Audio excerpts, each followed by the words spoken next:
अच्छा, अब full business start करना है और मेरे पास बजट है 10 lakhs का, तो मैं कैसे एक अच्छा रेस्टोरेंट बना सकती हूँ? मैंने जो अभी रिसेंटली एक चीज़ ऑब्जर्व की है, आपके मॉल्स के अंदर एक बहुत बड़ा फुटफॉल है, और वो बड़े मॉल्स नहीं, अगर आप हाई स्ट्रीट मॉल्स भी देख लेना तो उसमें मैसिव फुटफॉल है। अगर आप उधर बाहर एक कियोस्क ले लेते हैं, कियोस्क का किराया प्रॉब्ली आपको 30,000 या 40,000 एट मैक्स पड़ेगा।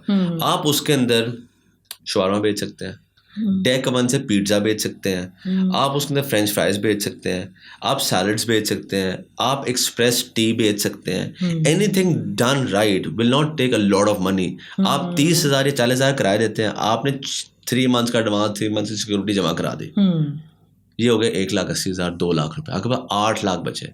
इन 8 लाख में से आप जितनी भी कॉम्प्लिकेटेड मशीनरी एक 6x6 के सेटअप में डालेंगी ना, वो 2 से 3 लाख ज़्यादा कॉस्ट नहीं करेगा। एक ग्रिल जिस पे बर्गर्स आप बना सकें, smash burgers which people are frenzy over, वो एक छोटी सी ग्रिल पे बनता है जिसकी कीमत 2 से 2.5 लाख रुपए, एक्सपेंसिव तरीन। आपको खाली ग्रिल चाहिए, एक एग्जॉस्ट सिस्टम चाहिए, एक कैशियर चाहिए, और एक आपने शेफ खड़ा कर देना है।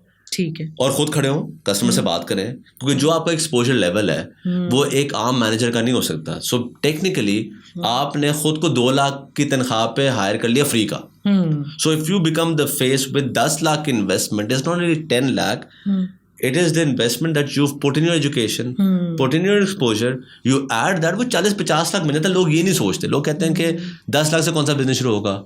बिल्कुल हो सकता है, 10 लाख के साथ आपकी कोई 1-1.25 की एजुकेशन एक्सपेंस भी है, आपका एक्सपोजर एक्सपेंस भी है। वंस यू ऐड दैट, तब 1,10,00,000 बन जाता है। नाउ टेल मी 1,10,00,000 से बिजनेस हो सकता है? नहीं हो सकता। बिल्कुल, लोग ये नहीं सोचते। लोग कहते हैं जब तक हमने 10 करोड़ नहीं खर्चा तब तक कारोबार नहीं होगा।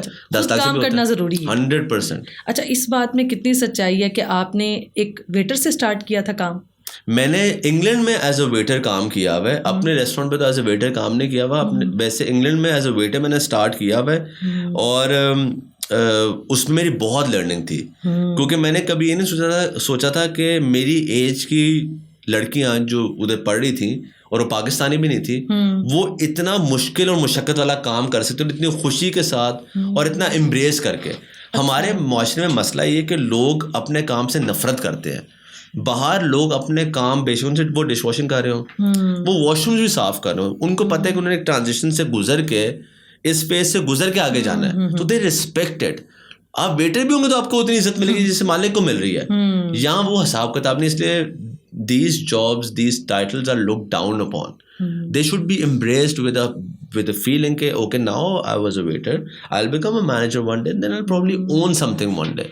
People don't think of it like that.